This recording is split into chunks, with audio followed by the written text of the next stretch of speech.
Well, by golly, we got our connection straight today. Jerry Mathers, good morning. Hi, how you doing, Jeff?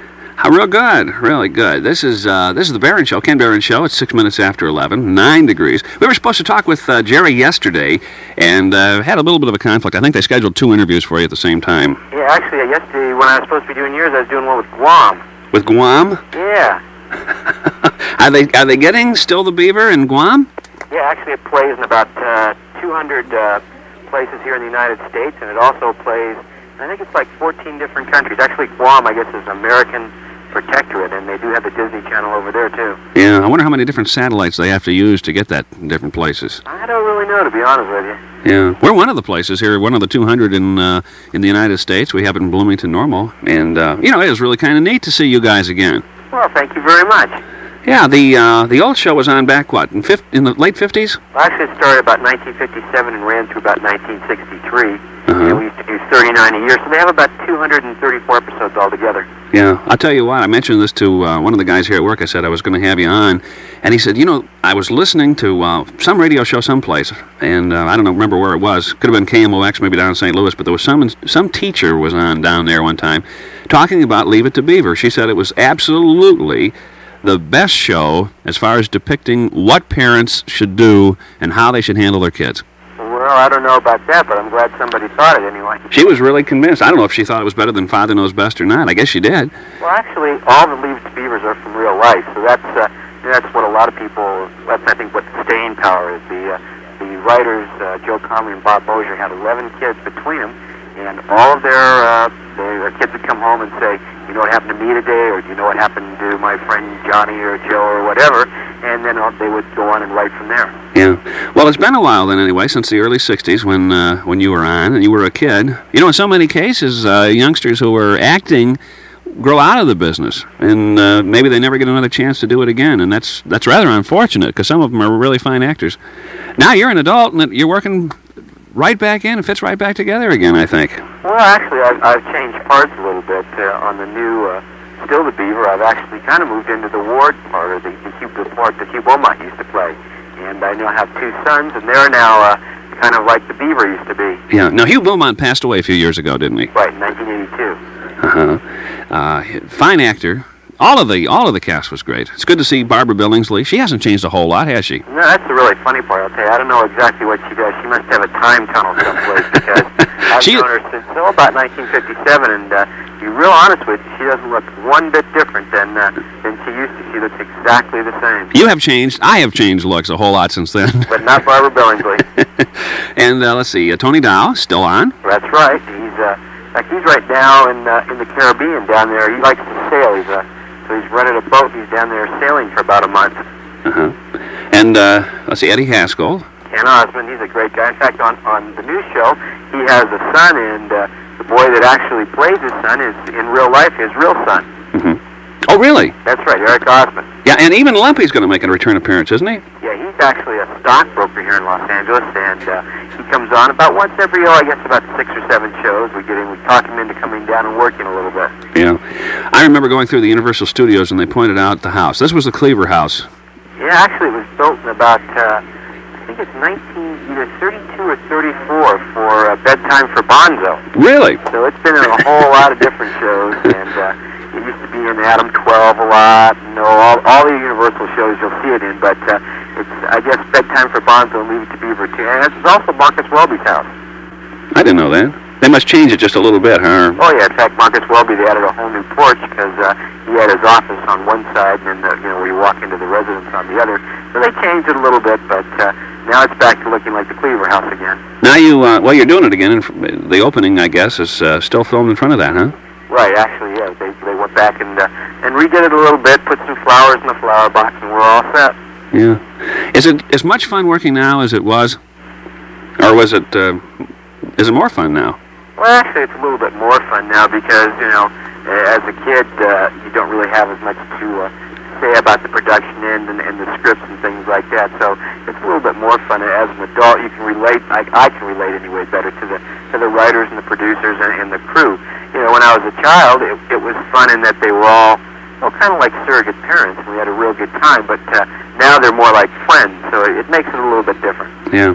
There was a rumor going around, and it was one of those rumors that had no fact, obviously, to it, but it was one of those rumors that said that you had died. Do you remember that? Yeah, actually, it went out on both the wire services, and it said I died in Vietnam, actually, and then Shelley Winters had read it in the paper and went on the Tonight Show that night and said how sad it was, and of course that just added a lot more credence to the rumor. So for quite a few years, a lot of people thought I was actually dead. You didn't start believing that stuff, did you? No, I never believed it, but a lot of other people did. You were in radio for a number of years. Actually, I did. When I graduated from college, I was a banker for about 3 years, and I was in real estate for about a year and a half. Yeah. When I was in real estate, my time became my own, and people started asking me to do a lot of stage plays, and then Tony Dow and I went on the road, actually, with one stage play for 18 months, and when I got back, I really wasn't doing real estate. I'd become an actor, and then a friend of mine said, well, do you want to go into radio? So I went into radio for about 2 years, had a real good time, and now I'm doing Still the Beaver. And while you were in radio, that's when the rumors started, probably, that you died. There's a lot of rumors started about radio announcers. Really, that could be it. It's 11 minutes after 11 o'clock. Would you mind talking to anybody if they have a question? No, not at all. All right, we have Jerry Mathers on the line. This probably gets to be about as much work as actually doing the filming for the series. I'm not so sure. 829-2345. If you have a quick question, we'll keep them on the line for a couple more minutes. You have a question about Leave It to Beaver, or maybe the new show called Still the Beaver that's on the Disney Channel.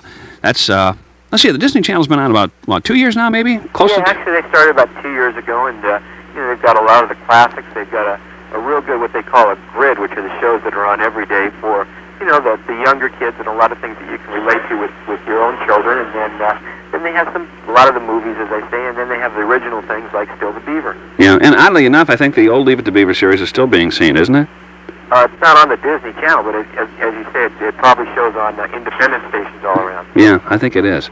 It's 12 minutes after 11 o'clock. We'll be right back. For your peace of mind, and because they care, Rock of Ages Seal Mark provides the finest monuments money can buy, along with the finest service. Your Rock of Ages Seal Mark dealers in this area are Pontiac Granite Company in Pontiac and Bloomington Monument Company in Bloomington.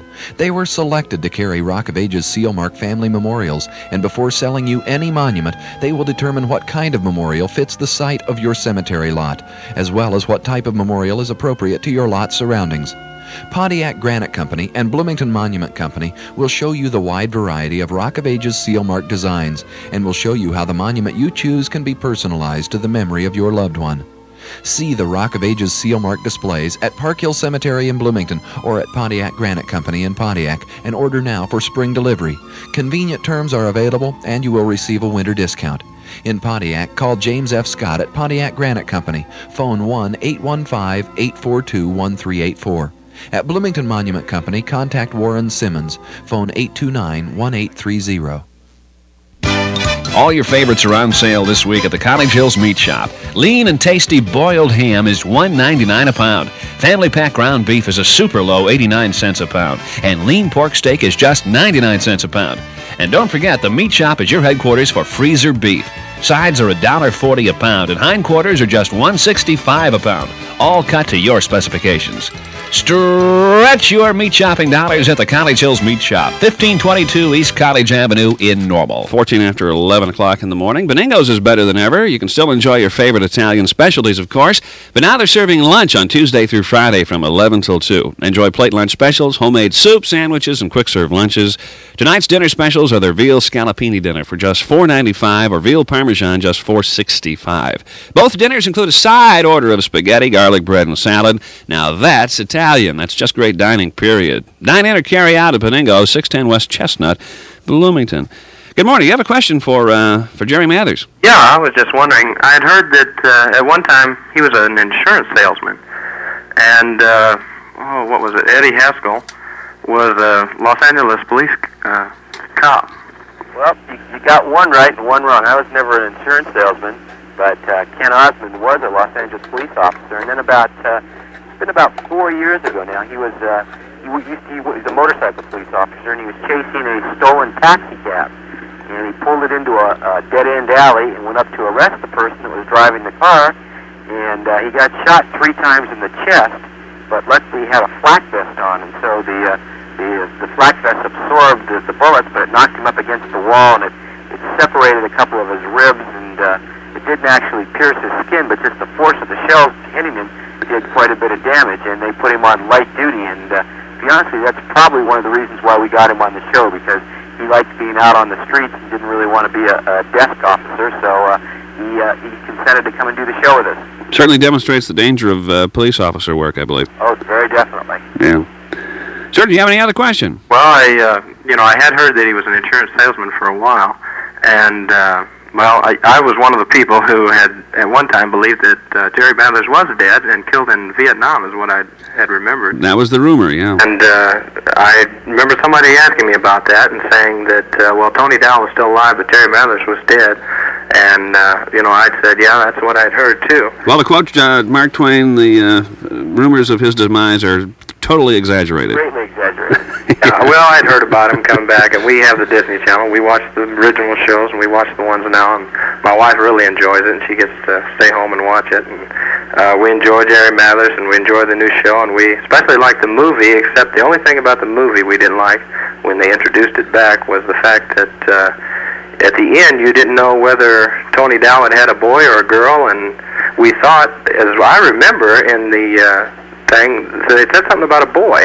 And then when they came back with the show, he had a girl. So we weren't too sure what had happened there. Well, actually, you're right. What happened was, in the movie, they had him have Ward Jr., and then we started doing a little research and decided that we really needed a girl in the new Still the Beaver on the Disney Channel. So actually, it was the girl was about 7 years old, and his baby, if chronologically you did it right by the movie, would only be about 2 years old and would be a boy. So he did kind of a complete flip-flop there, and we just went right along. But that's one of the freedoms you're allowed in television, I guess. Mm-hmm. It worked well with the girl because it seemed to have a nice change to it in the series, at least. But It was also nice in the movie, the fact that it was named after Ward. And I know we all kind of felt sad about, especially when Barbara Billingsley was talking at the graveside to Ward about you and the children and such. And it was just a nice touch, and it was a nice way to end the movie. But also, I think it works well the other way too. You really do sound like a fan, sir. Oh yeah, I watched Beaver I used to watch him every day when I came off school. Yeah, isn't this a nice treat? Isn't this a nice treat? I don't want to embarrass Jerry, but the fact is that everybody I've ever talked to, my wife and I were just talking about it the other day, was that as the original Beaver, he was just the cutest little boy you've ever seen in your life, and everybody loved him because he was so cute. Yeah. Now it's really nice talking to him, right? Today. Oh yeah. Want to get disgusted? Great. It's nice to talk to him after all these years of watching him. Yeah. Now, want to get disgusted, Jerry? Tell him what the temperature is where you are. Well, I don't know. I better not. He might really hate me then forever. I'm going to Florida this summer, so I'm not feeling too bad. All right. Okay. Thanks a lot. Thanks a lot. Bye-bye. We talked about this before we came on. I said, you better not say that, Jerry, because you're not going to endear anybody to you. Actually, it's pretty windy here, so we do have a lot of wind. Oh, yeah, the wind's tough to put up with. But it got up to, 90 degrees yesterday? 90 degrees yesterday. It's supposed to be about 95 today. So. Yeah.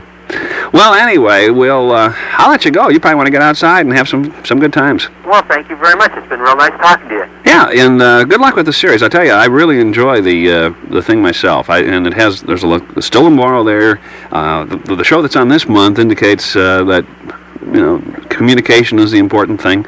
The gal who was on, she was on with Tony Randall, wasn't she, on one of the shows? Right, Love Sidney, the girl that plays Tony Dow's daughter. Yeah, she does a little thing this time where she tries to fool her parents into thinking she can really play this little electric piano. So they buy her a big one, and she doesn't want to really learn to play. So that's one of the main matters. And I guess there are 2 shows each month. Right, actually it shows 7 times within 15 days. Yeah. So that everybody gets a chance to view it. I think it starts out on a Wednesday night usually. And then it'll play actually plays today at I think 3 o'clock on the Disney Channel, but it'll play on the weekend.